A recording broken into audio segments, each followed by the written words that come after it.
இன்னைக்கு ஒவ்வொருத்தவங்களும் சோஷியல் மீடியால தன்னை ஒரு உத்தமனா காமிச்சுக்கணும்னு நினைக்கிறாங்க. ஆனா தே ஆர் நாட் ஆக்சுவலி. ஆனா இப்ப நடக்கக்கூடிய பர்சனல் பிராண்டிங் என்னன்னா பியூர்லி பிஆர் ஆக்டிவிட்டி. அதுல அவங்க சொல்ற இன்ஃபர்மேஷன்ஸ் எல்லாமே சாட்ஜிபிடி இன்ஃபர்மேஷன். அது தெரியுமா உங்களுக்கு? They are manipulative. அந்த மேனிபுலேஷன் டாக்டிக்ஸை தான் நான் வந்துட்டு ஈச் அண்ட் எவ்ரி கிளையன்ஸுக்கு வந்துட்டு நான் ஸ்கிரிப்டா எழுதிட்டு இருக்கேன். இன்ஃபுளுசர்ஸ் கூப்பிட்டு அவார்டு கொடுக்கறது, ஸ்கூல் அண்ட் காலேஜஸ்க்கு வந்துட்டு சீஃப் கெஸ்டா இன்வைட் பண்றது, இது எல்லாமே வந்துட்டு ஆக்சுவலி ரொம்ப பெரிய தப்பு. அது அழகா நீ என்னை தொடு, நான் உன்னை வீடியோ எடுக்கிறேன் அப்படின்னு சொல்லிட்டு நான் அவனை தொட விட்டு நான் வீடியோ எடுத்து அந்த வீடியோ நான் வந்து போஸ்ட் பண்றது எவ்வளோ ஒரு அப்பட்டமான கேட்கறதுக்கு ரொம்ப வேதனையா இருக்கு. உங்களை ஒரு விக்டம் தான் சொல்லுவேன் நான். Because she is not influencer actually. She is very much influenced by the social media. She needs a therapy. நான் கொடுக்கறத நீ வாங்கி ஆகணும். ஏன் அதை ட்ரக் மாதிரி எடுத்துக்கிற விதத்துல அதை நான் உனக்கு கொடுத்துருவேன். அதை நான் உனக்கு போதை ஆக்கிடுவேன். டு தி ஆடியன்ஸ் நான் உங்களுக்கும் ஒரு விஷயம் சொல்லிடுறேன். நான் இன்ஸ்டாகிராம் பக்கம் வரும்போது மூளையை கழட்டி வச்சுட்டு வராதீங்க. வணக்கம், என் பேர் ஐஸ்வர்யா. முழு பேர் ஐஸ்வர்யா லக்ஷ்மி. என்னை இப்பதான் நீங்க யூடியூப்ல ஃபர்ஸ்ட் டைம் பாக்குறீங்க அப்படின்னா இதுதான் என்னோட முதல் வீடியோ. ஸோ உங்க எல்லாரையும் சந்திக்கிறதுல நான் ரொம்ப மகிழ்ச்சி அடைகிறேன். எனக்கு வந்துட்டு இன்னைக்கு என்னோட ஃபர்ஸ்ட் வீடியோ நான் போடுறதுக்கான ரீசன், நான் ஆக்சுவலி யூடியூப் வந்துட்டு கொஞ்சம் இன்னும் ஒரு ஃபியூ மந்த்ஸ் கழிச்சு நான் ஆரம்பிக்கலான் இருந்தேன். பட் இந்த ஒரு விஷயம் நான் ரொம்ப ட்ரிகர் பண்ணிடுச்சு. ஸோ அதனாலதான் இது வரைக்கும் பொறுத்ததெல்லாம் போதும், பொங்கி எழுந்துரு அப்படின்னு சொல்லிட்டு இந்த வீடியோ நான் போடுறேன். ரீசெண்டா கோழிக்கோட்ல வந்துட்டு தீபக்னு ஒருத்தர் தன்னோட உயிரை தானே மாச்சுக்கிட்டு இறந்து போயிருப்பாரு. ஸோ அதுக்கான ரீசன் என்ன நடந்திருக்கும் அப்படிங்கிற அந்த வீடியோஸ் எல்லாத்துமே நீங்க மோஸ்ட்லி எல்லாமே உங்களுக்கு தெரிஞ்சிருக்கும். ஸோ அப்படி தெரியலன்னா இதுதான் அந்த வீடியோ. ஸோ இந்த பெண்மணியோட பேரை சொல்லி நான் அகைன் ரெஜிஸ்டர் பண்ண விரும்பல. நான் இந்த விஷயத்துல என்ன இருக்கு, அவர் தப்பு பண்ணவர் செத்துட்டாரு அப்படிங்கிற மாதிரி நீங்க நிறைய பேர் யோசிப்பீங்க. இன்னும் நிறைய பேர் வந்துட்டு அந்த பொண்ணு மேலதான் தப்பு அப்படிங்கிற மாதிரி யோசிப்பீங்க. ஆனா என்ன பொறுத்த வரைக்கும் நான் என்ன சொல்லுவேன்னா, அவரு இறந்ததுக்கான முக்கியமான ரீசன் அசிங்கம் தாங்காம இறந்திருக்கிறாரு. அதாவது தன்னை ஒரு பொண்ணு இந்த மாதிரி வீடியோ எடுத்து போட்டுருச்சு அப்படிங்கிறதுக்காக அவர் இறக்கல. அந்த வீடியோனால இவருக்கு நடந்த பேக்லாஷஸ், இவரோட ரிலேட்டிவ் சரி, இவரோட ஃப்ரெண்ட்ஸும் சரி ரொம்ப கேவலமா இவரை பார்த்துருக்குறாங்க. இதுக்கு மேல எப்படி நான் இந்த ஊர்ல தலை காட்டுறதுன்னு தெரியாம அவர் இறந்துருக்காரு. சரி, இதுல என்னப்பா இதுல பேசுறது இருக்கு அப்படின்னா, பிகாஸ் இது நடந்த இடம் பாத்தீங்கன்னா இந்த சோஷியல் மீடியா. ஏன்னா இவங்க இன்ஸ்டாகிராம்ல வீடியோ எடுத்து இன்ஸ்டாகிராம்ல போஸ்ட் பண்ணியிருக்காங்க. அண்ட் அந்த வீடியோ மூலியமா இவரை போட்டு சர மாதிரியா வச்சு செஞ்சிருக்காங்க அந்த ஆட்கள். ஒவ்வொருத்தருக்கும் அவங்களே நீதிபதினு நினைச்சுப்பாங்க. ஆனா ஒருத்தரும் சோஷியல் மீடியால இருக்கிறவங்க உத்தமர்கள் கிடையாது. இது நான் ஏன் சொல்றேன் அப்படின்னா, ஏன்னா சோஷியல் மீடியால நான் ஒரு 3 வருஷம் ஒர்க் பண்ணிருக்கிறேன். சோஷியல் மீடியால நான் இப்போ வரைக்கும் ஒரு கான்டென்ட் ரைட்டரா இருக்கிறேன். நான் ஒரு கான்டென்ட் ஸ்ட்ராட்டஜிஸ்டா இருக்கிறேன். நான் more than 100 scripts I have written to many clients. அதுல இருந்து நான் சொல்றேன், நான் எவ்ரி திங் இஸ் ஃபேக்குங்க. நீங்க சோஷியல் மீடியால பாக்குறீங்களா, நல்லா கால் மேல கால் போட்டு சோசா உட்காந்து பேசுவாங்க. உங்க லைஃப்ல நீ என்ன பண்ணணும்னு தெரியுமா, என் லைஃப்ல நான் என்னென்னலாம் பண்ண தெரியுமா அப்படிலாம் பேசுறாங்க. அது எதுவுமே அவங்க பேசுறதே கிடையாது. எல்லாமே ஸ்கிரிப்டட். எல்லாமே மோர் தென் 100 ஸ்கிரிப்ட்ஸ் நான் எழுதியிருக்கிறேன். நான் அதுல இருந்து நான் சொல்ல வரேன், கம்ப்ளீட்லி எல்லாமே ஃபேக். சோஷியல் மீடியா எஸ்பெஷலி இந்த ஷார்ட் ஃபார்ம் கான்டென்ட், இந்த இன்ஸ்டாகிராம், யூடியூப் ஷார்ட்ஸ் மாதிரியான விஷயங்கள் எல்லாமே பாத்தீங்கன்னா பீப்புளை வந்துட்டு ஹைலி இன்ஃப்ளூயன்ஸ் பண்ணக்கூடிய ஒரு விஷயங்கள்.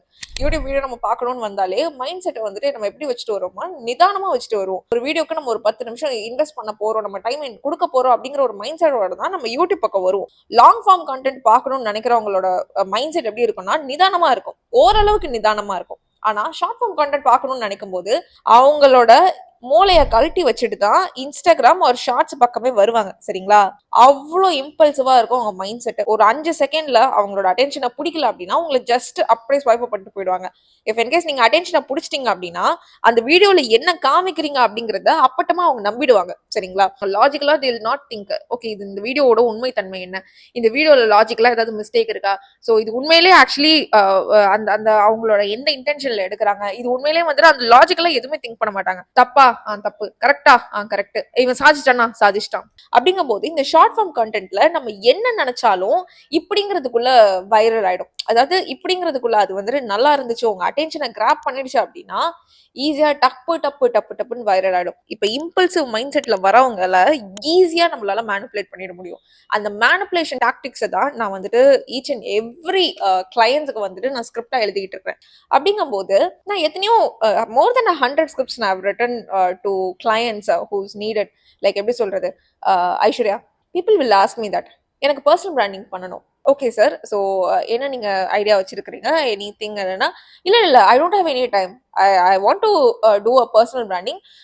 எனக்கு வந்துட்டு இதுதான் வேணும், இப்படிதான் வேணும், இதுதான் ரெஃபரன்ஸ் லிங்க், நீங்களே பண்ணிக்கோங்க. ஸோ ஒரு ஏஜென்சிஸ் அப்படிங்க நான் பார்த்தீங்கன்னா வந்துட்டு I don't have any camera facilities and all. நான் full and full pre production work மட்டும் தான். நான் ஜஸ்ட் ரைட்டர் ஸ்கிரிப்ட் மட்டும் தான் நான் எழுதுவேன். நான் மற்றபடி I won't do any thing and all. But ஒரு ஏஜென்சி, ஒரு நல்ல ஒரு ப்ரொடக்ஷனும் போஸ்ட் ப்ரொடக்ஷனும் சேர்த்து பண்ணக்கூடிய ஒரு ஏஜென்சிஸ், லைக் நல்ல கேமராஸ் ஃபெசிலிட்டிஸ் எல்லாமே, டீம் மெம்பர்ஸ் எல்லாமே வச்சிருக்கிற ஒரு ஏஜென்ட் கிட்ட இவங்க வந்துட்டு ஒரு 1,00,000 1,50,000 காசு கொடுத்து எனக்கு பர்சனல் பிராண்டிங் பண்ணணும் அப்படின்னு சொல்லிட்டு they'll give it to them. And this client have no time, only have money and no have time to do the personal branding. So அவங்க என்ன பண்ணுவாங்க, ஆல்ரெடி இருக்கிற என்னென்ன கிளைண்ட்ஸ்க்கு என்னென்ன பண்ணாங்களோ சேம் அதே ஃபார்முலா உங்களுக்கு காப்பி பேஸ்ட் பண்ணிட்டு இவங்க வந்துட்டு ஒரு செட் ஆஃப் கான்டென்ட் எழுதுவாங்க. கான்டென்ட் எப்படி எழுதுவாங்க, இவங்க ஒரு டாக்டரா இருந்தாங்க அப்படின்னா, இஃப் இன் கேஸ் அந்த கிளைண்ட் வந்துட்டு பே பண்ண கிளைண்ட் வந்துட்டு டாக்டரா இருந்தாங்க அப்படின்னா, அவங்களோட ஸ்பெஷலைஸ்டு நாலேஜ் பாத்தீங்கன்னா அந்த ஸ்கிரிப்ட்ல இருக்காது. சரிங்களா, நீங்க எத்தனையோ டாக்டர்ஸையும் சரி, எத்தனையோ ஆர்கிடெக்ட்ஸும் சரி, எத்தனையோ ப்ரொஃபஷனல்ஸை நீங்க வந்துட்டு ஃபாலோ பண்ணுவீங்க. எங்க ஃபாலோ பண்ணுவீங்க, இன்ஸ்டாகிராம்ல ஃபாலோ பண்ணுவீங்க. அதுல அவங்க சொல்ற இன்ஃபர்மேஷன்ஸ் எல்லாமே ChatGPT இன்ஃபர்மேஷன். அது தெரியுமா உங்களுக்கு? ஏன்னா they don't have any time to give such specialized knowledge. சில பேர் கொடுப்பாங்க, சில பேர் சொற்பமான பேர் வந்துட்டு ரொம்ப இன்ட்ரெஸ்ட் எடுத்து அதை பண்ணுவாங்க. But they have money but they don't have any time to do the content creation and the personal branding, the content creation. அதெல்லாமே content creation ஒரு சும்மா ஒரு சைட்ல பண்றதுக்கு தான் அவங்க தூக்கி 1,50,000 வீசுவாங்க. சரிங்களா, 1,50,000 2,00,000 வீசிடுவாங்க. ஸோ இவங்களெல்லாம் எப்படி நம்ம பிராண்ட் பண்ணலாம் அப்படின்னு சொல்லிட்டு அந்த டீம் ஒர்க் பண்ணி ChatGPT கான்டென்ட் எல்லாமே எடுத்து ChatGPT கொடுக்குற இன்ஃபர்மேஷனை ஸ்கிரிப்ட் பண்ணி அழகா எப்படி வந்துட்டு அந்த அந்த இன்ஃபர்மேஷனை உங்களுக்கு அழகா சொன்னா எப்படி உங்களுக்கு போகுமோ அந்த மாதிரி நல்லா பான்ஸ் பவுடர், பேபி பவுடர் எல்லாமே போட்டு ஒரு ஸ்கிரிப்ட் அழகா ரெடி பண்ணி கிளைண்டோட வேலை என்னன்னா அந்த ஸ்கிரிப்டை ஒப்பிக்கிறது தான், கேமரா முன்னாடி ஒப்பிக்கிறதா வேலையை. அந்த ஒப்பிக்கிற விஷயத்தை தான் இந்த கிளைண்டே அவங்களோட ஸ்பெஷலைஸ்டு நாலேஜை சொல்ற மாதிரி நீங்க வந்துட்டு அதை எடுத்துக்கிட்டு அவங்கள நீங்க ஃபாலோ பண்றீங்க. ஆனா ஆக்சுவலி இந்த இந்த எல்லாமே நீங்க வந்துட்டு ChatGPT போட்டாலே வந்துடும். இன்ஃபர்மேஷன்ஸ் எல்லாமே நீங்க ChatGPT போட்டாலே வந்துடும். சரிங்களா, ஸோ நான் ஏன் இது ரொம்ப ஆதங்கப்பட்டு சொல்றேன்னா, பிகாஸ் இப்போ ஆஸ் அ ரைட்டரா நான் சொல்றேன், அவங்க பண்ணியிருக்கிற விஷயம் 10ல 3 பாயிண்ட் கொடுக்குற அளவுக்கு they have did some kind of job. மீதி இருக்கிற 7 பாயிண்ட்ஸ் வந்துட்டு காலியா இருக்கும். ஆனா அவங்க எடுத்திருக்கிற அந்த 3 பாயிண்ட ஆஹா ஓஹோன்னு சொல்லி எனக்கு வந்துட்டு 100 பாயிண்டா வந்துட்டு அந்த வீடியோ பார்க்கும்போது எனக்கு 100 பாயிண்ட்ஸா ஃபீல் ஆகணும் அப்படிங்கிற மாதிரி எடுத்து சொல்லுவாங்க. எவ்வளவு கடுப்பா இருக்கும் சொல்லுங்க. சீரியஸ்லி நான் சொல்றேன், நான் இது வந்துட்டு என்னோட ஆதங்கத்துல நான் பேசுறேன் நான். பிகாஸ் ஒரு அப்துல் கலாம் பத்தி எழுத சொன்னீங்க அப்படின்னா எனக்கு கை ஆட்டோமேட்டிக்கா வந்துட்டு என்னோட கை துடிக்கும். கட்டுரை எழுதணும்னு நினைப்பேன் நான். ஏன்னா அவரை பத்தி அவ்வளோ நான் படிச்சிருக்கிறேன். 7th ஸ்டாண்டர்ட்ல இருந்து என்னோட ஒரு ஐகானா இருக்கிறது அவரு தான், Abdul Kalam, doctor APJ Abdul Kalam sir அவர்கள் தான்.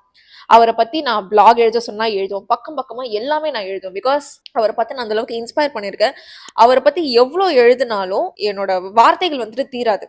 சரிங்களா, ஆனா அப்படியே பாத்தீங்கன்னா இன்னைக்கு ஒவ்வொருத்தவங்களும் சோஷியல் மீடியால தன்னை ஒரு உத்தமனா காமிச்சுக்கணும்னு நினைக்கிறாங்க. ஆனா they are not actually. Personal branding அப்படிங்கறதோட மீனிங்கே personal, it's a subjective thing.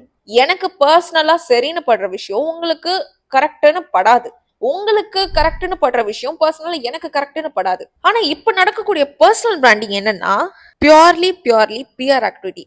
நான் உனக்கு 1,50,000 காசு கொடுக்குறேன், 1,50,000 2,00,000 காசு கொடுக்குறேன், நீ எனக்கு ஒரு சில நல்லா ஹைலி ரிட்டன்டிவான ஒரு 10 ஸ்கிரிப்டை எழுதி கொடு, நான் அதை கேமரா முன்னாடி ஒப்பிக்கிறேன், நீ அதை போஸ்ட் பண்ணு. எனக்கு இதுல டைமே இல்லை, ஷூட்டுக்கு நான் ஒரு மாசத்துக்கு ஒரு நாள் தான் நான் வருவேன், நான் ஷூட்டுக்கு மாசத்துக்கு ஒரு நாள் தான் நான் எனக்கு டைம் இருக்கும், அதுக்கு மேல எனக்கு டைம் இருக்காது, எல்லா போய் நீங்களே பாத்துக்கோங்க. That what is the thing, what is the purpose of the personal branding? எங்க பர்சனல் பிராண்டிங் இருக்கு? There is only a PR marketing மட்டும் தான் இருக்கு. எல்லாருக்குமே நானும் ஸ்கிரிப்ட் எழுதி இருக்கிறேன், அங்க என்ன ப்ராசஸ் நடக்கும் எல்லாமே எனக்கு தெரியும். Who's influencers according to you? நிறைய ஷேர், நிறைய ஃபாலோவர்ஸ் இருக்கிறவங்க தான் இன்ஃப்ளூயன்சரா? நிறைய ஷேர்ஸ் வாங்குறவங்க, நிறைய லைக்ஸ் வாங்குறவங்க, நிறைய வியூஸ் வாங்குற இன்ஃப்ளூயன்சரா? No. Abdul Kalam is influencer, Rajaraja Cholan is influencer, எத்தனையோ இன்ஃப்ளூயன்சர் இருக்காங்க. அவங்க எல்லாமே வந்துட்டு இன்டர்நெட் இல்லாத காலகட்டத்திலேயே இன்னி வரைக்கும் 1000 வருஷம் கழிச்சு நான் ராஜராஜ சோழன் அவரோட பேரை நான் சொல்றேன் அப்படின்னா, தென் think of how much influential he would be. Real influence எங்க இருந்து வரும் தெரியுமா? நீங்க பண்ணக்கூடிய விஷயத்துல இருந்தா இன்ஃப்ளூயன்ஸ் அப்படிங்கிறது உருவாகும். நீங்க வந்துட்டு சோஷியல் மீடியால அதிகமான வியூஸ் வாங்குறீங்க, சோஷியல் மீடியால அதிகமான லைக்ஸ் வாங்குறீங்க, காமெண்ட்ஸ் வாங்குறீங்க, ஷேர்ஸ் வாங்குறீங்க, அதுல எந்த ஒரு இன்ஃப்ளூயன்ஸுமே கிடையாது. ஆக்சுவலி இந்த ஒரு ட்ரெண்டே வந்துட்டு பாத்தீங்கன்னா ஒரு சில பேட்டர்ன்ஸ் நான் நோட் பண்ணேன் நான். இப்போ இந்த பெண்மணி வந்துட்டு இவரை வீடியோ எடுக்கிறாங்க, பஸ்ல வந்துட்டு தப்பா நடக்கிற மாதிரி வீடியோ எடுக்கிறாங்க அப்படிங்கிற ஒரு விஷயம் இருந்துச்சுல. நான் ஆக்சுவலி இதுக்கு முன்னாடி ஒரு 2-3 வீடியோ நான் பார்த்தேன் நான். அதுல நான் பார்க்கும்போது அஃப்கோர்ஸ் இந்த கோழிக்கோட்டில் நடந்த ரீல் பாத்தீங்கன்னா எனக்கு ஆப்வியஸ்லி அப்பட்டமா கொஞ்சம் she's wantedly doing that thing. அவங்க மூஞ்சில ஒரு சிரிப்பு வருது. எனக்கே வந்துட்டு why she's doing thing அப்படின்னு சொல்லிட்டு. இன்ஃபேக்ட் நானுமே என்ன சொல்லுவேன்னா இவங்கள ஒரு விக்டம் தான் சொல்லுவேன் நான். Because she is not influencer actually. She is very much influenced by the social media, with the social media attention. She needs a therapy. Because நான் ஏன் இவங்களுக்கு தெரப்பி வேணும்னு சொல்றேன்னா, உண்மையிலே இவங்க கிட்ட மிஸ்பிஹேவ் பண்ணிருக்காங்க, லைக் வந்துட்டு தப்பான இடத்துல வந்து தொட்டிருக்கிறாங்க அப்படிங்கும் போது எந்த அட்லீஸ்ட் எனக்கு வந்துட்டு அந்த இடத்துல நீ என்ன தொட்டுட்டு நான் வீடியோ எடுக்கிறேன், அதை நான் வந்துட்டு சோஷியல் மீடியால போடுறேன் அப்படின்னு சொல்லிட்டு நான் இருக்க விட மாட்டேன். Because my body is my இது என்னோட பாடியை வந்துட்டு கண்டவெல்லாம் போய் தொடுறதுக்கு, அதை தொட்டுட்டு நான் அதை வீடியோ எடுக்கிறதுக்கு அது வரைக்கும் நான் நின்றுட்டு இருக்க மாட்டேன். இந்த வீடியோல பாத்தீங்கன்னா she is actually எப்படி சொல்றது, அவங்களே போய் இடிக்கிறாங்க, allowing someone to touch her body while she was recording and she'll post it in social media. அந்த நைட்டே வந்துட்டு she'll post it. இது எவ்வளவு பெரிய ஒரு வேதனைக்குரிய ஒரு மனநிலைமைன்னு யோசிச்சு பாருங்க. என்ன ஒருத்தன் தொடுறத வந்துட்டு நான் வந்துட்டு அதை நான் டிஃபெண்ட் பண்ணாம அது அழகா நீ என்ன தொடு, நான் உன்னை வீடியோ எடுக்கிறேன் அப்படின்னு சொல்லிட்டு நான் அவனை தொட விட்டு நான் வீடியோ எடுத்து அந்த வீடியோ நான் வந்து போஸ்ட் பண்றது எவ்வளவு ஒரு அப்பட்டமான கேட்கறதுக்கு ரொம்ப வேதனையா இருக்கு. இது ஏன் அப்படின்னா சோஷியல் மீடியா அட்டென்ஷன்னாலதான். ஓகேங்களா? இம்பல்சிவான மைண்ட் செட் கிட்ட இருந்து ஏகப்பட்ட அட்டென்ஷன்ஸ் நம்மளுக்கு கிடைக்கும். பட் அட்டென்ஷன் நிறைய வாங்குறாங்க அப்படிங்கறதுனால அவங்க இன்ஃபுளுசர் ஆயிட மாட்டாங்க. ஸோ நான் ஆக்சுவலி வந்துட்டு யாரை நிறைய குத்த சொல்லுவேன்னா, இது இன்ஃபுளுசர்ஸ் கூப்பிட்டு அவார்டு கொடுக்கறது, இன்ஃபுளுசர்ஸை வந்துட்டு ஸ்கூல் அண்ட் காலேஜஸ்க்கு வந்துட்டு சீஃப் கெஸ்டா இன்வைட் பண்றது, இது எல்லாமே வந்துட்டு ஆக்சுவலி ரொம்ப பெரிய தப்பு. Because what they did, they are manipulative. They actually manipulated people. Yes, obviously they are the manipulators. Why? Because நான் எல்லாருமே manipulators னு சொல்ல மாட்டேன் obviously, but most of the people are manipulators. There is a fine line between persuasive and manipulative. சரிங்களா? persuasive அப்படிங்கிறது at least you have a choice. இப்போ நான் ஒரு ஐடியா இருக்கு என்கிட்ட, என்னோட I have to sell something, உங்ககிட்ட நான் வந்துட்டு அதை நான் சொல்றேன். At least you have option whether you take it or not, persuasive அப்படிங்கும் போது. பட் மேனிப்புலேஷன் அப்படிங்கிறதுல you don't have any option to choose. நான் கொடுக்கறத நீ வாங்கி ஆகணும். அண்ட் அதை நான் உனக்கு வந்துட்டு கட்டாயமாலாம் கொடுக்க மாட்டேன். நீயே அதை ட்ரக் மாதிரி எடுத்துக்கிற விதத்துல அதை நான் உனக்கு கொடுத்துருவேன். அதை நான் உனக்கு போதை ஆக்கிடுவேன். That is what we call as a manipulation. And most of the influencers doing this manipulation in social media. அந்த மேனிப்புலேஷன்ல நானும் ஒரு ஆளா இருந்திருக்கிறேன் நான். பிகாஸ் அந்த மேனிப்புலேஷனுக்கு நானும் ஒரு துணை போயிருக்கிறேன். ஏன்னா நான் தான் என் கையால நான் ஸ்கிரிப்ட்ஸ் எழுதி கொடுத்துருக்கிறேன். நான் இந்த பேட்டர்ன் ஆக்சுவலி முன்னாடியே நான் பார்த்துருக்கிறேன். அதாவது பஸ்ல வந்துட்டு தப்பா நடக்கிறவங்களை வந்துட்டு வீடியோ எடுத்து எக்ஸ்போஸ் பண்றது, இந்த எக்ஸ்போசிங் விஷயங்கள்லாம் வந்துட்டு நிறைய இப்ப ட்ரெண்ட் ஆயிட்டு வந்துட்டு இருக்கு. கரெக்டா? சோ அப்படி இருக்கும்போது இந்த மாதிரியான வீடியோ பேட்டர்ன் வீடியோ வந்து நான் 2 பார்த்திருக்கிறேன் நான் இன்ஸ்டாகிராம்ல. நானே எனக்கு ஆட்டோமேட்டிக்காவே எனக்கு ஃபீட்ல வந்து நான் அதை லைக்கும் பண்ணியிருக்கிறேன். நான் அந்த வீடியோல என்னன்னா ஒன் ஆஃப் தோஸ் 2 வீடியோஸ்ல ஒரு வயசானவர் அந்த பொண்ணு கிட்ட அவர் முழங்கைய வச்சு ஒரு மாதிரி தட்டுவாரு சம்திங். அவர் வந்துட்டு அந்த வீடியோல அப்பட்டமா தெரியும் ஹி இஸ் பிஹேவிங் ஒரு மாதிரி தப்பா தான் மிஸ்பிஹேவ் பண்றாரு அப்படிங்கிற மாதிரி தோணுச்சு. சரிங்களா? அந்த பொண்ணு வந்துட்டு அதுக்கு அவரை ஒரு மாதிரி கண்ட வார்த்தையில பேசி அடிச்சு கண்ணத்துல எல்லாம் அடிச்சு அது வந்துட்டு ஷீ ஸ்டில் ரெக்கார்டிங் இட். அவர் வந்துட்டு இல்லப்பா போதும்பா விட்டுருப்பா அப்படின்னா, but she keep on doing hitting him அந்த மாதிரிலாம் பண்ணிட்டு இருக்காங்க. அண்ட் வீடியோ வந்துட்டு ரெக்கார்ட்ல தான் போயிட்டு இருக்கு. நான் என்ன கேட்கிறேன்னா, this is not the right way to treat any other accused persons. என்ன பண்ணிருக்கணும் அப்படின்னா, அந்த இடத்துல வந்துட்டு கண்டக்டர் சொல்லி பஸ் ஸ்டாப் பண்ண சொல்லிட்டு அவனை கீழே இறக்கி விட்டு அவனுக்கு ஃபர்ஸ்ட் போலீஸ் ஸ்டேஷன்ல போய் கம்ப்ளைண்ட் கொடுத்துருந்துருக்கணும். ஒரு ஆண் மகன் வந்துட்டு பெண்களை வந்துட்டு செக்ஷுவலி அபியூஸ் பண்ண கூடாது அப்படின்னா, நம்ம பெண்களும் ஆண்களை வந்துட்டு பிசிக்கலாவோ ஆர்எல்ஸ் வந்துட்டு ஒரு வேர்பலாவும் நம்ம அபியூஸ் பண்ணக்கூடாது. It's totally completely wrong. நீங்க பண்ற தப்புக்கும் அவங்க பண்ற தப்புக்கும் எந்த ஒரு வித்தியாசமும் இல்லை. அஸ் அ பெண்ணாவே நான் இதை சொல்றேன். நான் அந்த இடத்துல பண்ணக்கூடிய அசர்ட்டிவான நடந்துக்கக்கூடிய விஷயம் வந்துட்டு என்னன்னா, you should register complaint on him. நான் இதுல ஆக்சுவலி இன்னொரு விஷயம் சொல்றேன் அப்படின்னா, நீங்க வந்துட்டு அந்த மாதிரி ஒரு பர்சனோட ஃபேஸை வந்துட்டு நீங்க எக்ஸ்போஸ் பண்றீங்க. நீங்க கொஞ்சம் யோசிச்சு பாருங்க. இப்போ அந்த பர்சன் ஆக்சுவலி தப்பு பண்ணியிருந்தாரு அப்படின்னா அவர் தண்டனை அனுபவிச்சே ஆகணும். அதுல எந்த மாற்று கருத்தும் இல்லை. ஆனா சோஷியல் மீடியால நீங்க அவரை எக்ஸ்போஸ் பண்ணணும் அப்படின்னு நினைக்கும் போது, அவருக்கு ஒரு பையன் இருக்கலாம், இல்ல அவருக்கு ஒரு பொண்ணு இருக்கலாம், அவருக்கு ஒரு மனைவி இருக்கலாம், அவருக்கு ஒரு அம்மா இருக்கலாம். இப்ப நீங்க யோசிச்சு பாருங்க, இவரோட மூஞ்ச ஒட்டுமொத்த தமிழ்நாடே பாத்துருச்சு. சரிங்களா? இப்ப நாளைக்கு அவரோட பையன் வந்துட்டு எங்கேயாவது ஒரு காலேஜ்லயோ இல்ல அவங்களோட ஸ்கூல்லயோ போய் படிக்கும்போது ஆட்டோமேட்டிக்கா அப்பா எப்படி இருப்பானோ புள்ளையும் அப்படிதான் இருப்பான்னு அந்த சொசைட்டி சொல்லுமா சொல்லாதா? அந்த பையன் அப்பாவியாவே இருந்தாலும் அவனையும் ஊரு உலகம் பொம்பளை பொறுக்கியா தான் பார்க்கும். ஸோ அவன் வாழ்க்கையும் நீங்க ஸ்பாயில் பண்றீங்க, அந்த ஒட்டுமொத்த குடும்பத்தோட வாழ்க்கையும் நீங்க ஸ்பாயில் பண்றீங்க.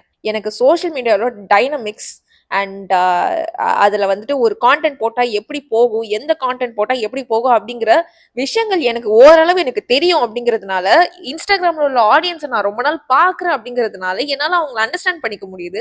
டு த ஆடியன்ஸ் நான் உங்களுக்கும் ஒரு விஷயம் சொல்லிடுறேன். நான் இன்ஸ்டாகிராம் பக்கம் வரும்போது மூளையை கழட்டி வச்சுட்டு வராதீங்க. ஏன்னா உங்களுக்கு யூடியூப்ல எந்த பொறுமை இருக்கோ இன்ஸ்டாகிராம்லயும் அதே பொறுமையில தான் இருக்கணும். சரிங்களா? நம்ம எல்லாருக்குமே மாப் மென்டாலிட்டின்னு ஒண்ணு இருக்கு. அதாவது ஒரு வீடியோ நம்ம பாக்குறோம், அந்த வீடியோவை பார்க்கும்போது நம்மளுக்கு ஒரு மாதிரி ஒப்பீனியன் ஒண்ணு தோணி இருக்கும். சரி காமெண்ட்ஸ்ல என்ன சொல்லியிருக்காங்க அப்படின்னு சொல்லிட்டு காமெண்ட்ஸ்ல தட்டி பார்க்கும்போது எல்லாருமே வேற மாதிரி ஒரு ஒப்பீனியன் சொல்லியிருப்பாங்க. அப்ப நம்ம எல்லாருக்கும் ஆட்டோமேட்டிக்கா என்ன தோணும், அப்ப மெஜாரிட்டி நினைக்கிறது தான் வந்துட்டு கரெக்ட், நம்ம நினைக்கிறது வந்து தப்பு அப்படிங்கிற நம்ம அந்த இடத்துல ஒப்பீனியன் சேஞ்ச் பண்ணி அவங்களுக்கு ஏற்ற மாதிரி அந்த மாதிரி கமெண்ட்ஸ் போட்டுருவோம். நம்ம ரீசென்ட்லி ஐ ஷேர்ட் வீடியோ லைக் வந்துட்டு ஒரு பொண்ணு வந்துட்டு ஆக்சுவலி பாத்தீங்கன்னா குழந்தைங்களாம் வேண்டாம், குழந்தைங்களாம் எதுக்கு, கல்யாணமே வேண்டாம், குழந்தைங்களாம் வேண்டாம், அவங்கலாம் வந்துட்டு it's extra burden for our life, நம்ம வந்துட்டு ஃப்ரீடமா வாழணும் அப்படி இப்படின்னு சொல்லிட்டு. அண்ட் நான் வந்துட்டு இந்த வீடியோ பார்க்கும்போது ஆப்வியஸ்லி நான் என்ன நினைச்சேன்னா, பீப்புள் வந்து காமெண்ட்ஸ்ல ரொம்ப கான்ட்ரடிக்ட் பண்ணியிருப்பாங்க. இல்ல இல்ல நீங்க சொல்றது தப்பு, நீ இது வந்துட்டு ஆக்சுவலி இது ஒரு கல்ச்சுரலாவே இது ஒரு சமூகத்தை வந்துட்டு ஒரு மாதிரி வேற வழிக்கு திருப்போம் அப்படிங்கிற மாதிரி ஒரு முற்போக்கான கருத்து ஏதாவது சொல்லியிருப்பாங்க அப்படின்னு பார்த்தா, முற்போக்குன்னு நினைச்சிட்டு எல்லாருமே அந்த பொண்ணை வந்துட்டு சப்போர்ட் பண்ணிட்டு இருக்கிறாங்க. அதாவது you are the girl, you are the one அப்படி இப்படின்னு சொல்லிட்டு they are all supporting this girl. And I totally disappointed. இப்படிதான் மெஜாரிட்டியோட மைண்ட் செட் இருக்குதா அப்படின்னு சொல்லிட்டு எனக்கு ரொம்பவே ஆச்சரியமாயிடுச்சு. அண்ட் அந்த இடத்துல நான் சொல்லிட்டேன், நீங்க சொல்றத வந்துட்டு ஈச் அண்ட் எவ்ரி மனுஷன் ஃபாலோ பண்ணனா மனித இனமே அழிஞ்சிரும். ஸோ அந்த இடத்துல வந்துட்டு நம்ம அடுத்த ஷிஃப்டிங்கே பரிணாம வளர்ச்சிக்கு நம்ம போக மாட்டோம். அவ்வளவுதான், நம்ம வந்துட்டு மனித இனம் அழிஞ்சிரும், அப்புறம் உலகமே அழிஞ்சிரும். ஸோ நீங்க வந்துட்டு சொல்றது வந்துட்டு கம்ப்ளீட்லி நான் கான்ட்ராக்ட் பண்றேன், இது வந்துட்டு தப்பான இன்ஃப்ளூயன்ஸ் ஆகும், ஸோ அந்த மாதிரி சொல்லாதீங்க அப்படிங்கறது மாதிரி நான் போட்டுட்டேன் நான். சரிங்களா? ஸோ அந்த மாதிரி உங்களுக்கு அந்த வீடியோல என்ன ஒப்பீனியன் இருக்கோ அந்த ஹானஸ்டான ஒப்பீனியன் யூ ஜஸ்ட் ஷேர். ஏன்னா நீங்க போடுறத பார்த்துட்டு உங்களை மாதிரி நீங்க அட்லீஸ்ட் ஒருத்தர் போட்டிருந்தா உங்களுக்கு தோணியிருந்தா அதே ஒப்பீனியன் சேம் இன்னொருத்தருக்கு தோணியிருந்தா அந்த இடத்துல வந்துட்டு ஈச் அண்ட் எவ்ரி பர்சன் அந்த மாதிரி அவங்களுக்கு தோன்ற ஒப்பீனியனை போடும்போது ஆப்வியஸ்லி இந்த காமெண்ட் செக்ஷன் டைல்யூட் ஆயிடும். ஸோ எல்லா விதமான காமெண்ட்ஸும் அதுல இருக்கும். ஸோ ஒருத்தர் வந்துட்டு இது மாதிரி பேசி மட்டும் போட மாட்டாங்க. இந்த வீடியோக்குமே வந்துட்டு நான் இவ்வளோ நேரம் சொன்ன விஷயங்கள் ஏதாவது உங்களுக்கு ஏதாவது கான்டாக்ட் ஆச்சுன்னா, இல்ல நீங்க சொல்றது தப்பு ஐஸ்வர்யா அப்படின்னு யாராவது நீங்க சொன்னீங்க அப்படின்னா, always you are welcome to do the comment, to post a comment. ஏன்னா அது நான் பார்க்கும்போது அட்லீஸ்ட் எனக்கு ஏதாவது ஒரு வேற விதமான பெர்ஸ்பெக்டிவ் வரலாம். எனக்கு தோன்ற விஷயத்த நான் ரொம்ப ஹானஸ்டா நான் பேசிடுறேன் நான். ஸோ நிறைய பேர் வந்துட்டு நீ உன்னோட ப்ரொஃபஷனுக்கு டிஸ்கிரேஸ்ஃபுல்லா இருக்கு அப்படிங்கிற மாதிரியும் நீங்க சொல்லுவீங்க. பட் நான் என்னோட since it's my profession, yes அது காசு போட்டிருக்கு. ஆனா அது நான் ஒரு சில விஷயங்கள் நான் வந்துட்டு என்ஜாய் பண்ணல, ஒரு சில விஷயங்களை நான் வந்துட்டு நான் பிடிக்காம தான் பண்ணேன் அப்படிங்கும் போது நான் அதை ஓப்பனா ஒத்துக்கிட்டு தான் ஆகணும். ஸோ ஏதாவது உங்களுக்கு சொல்லணும்னு நினைச்சீங்கன்னா ப்ளீஸ் ஆல்வேஸ் காமெண்ட்ஸ்ல சொல்லுங்க, நானும் அதை பார்க்குறேன். தேங்க்யூ.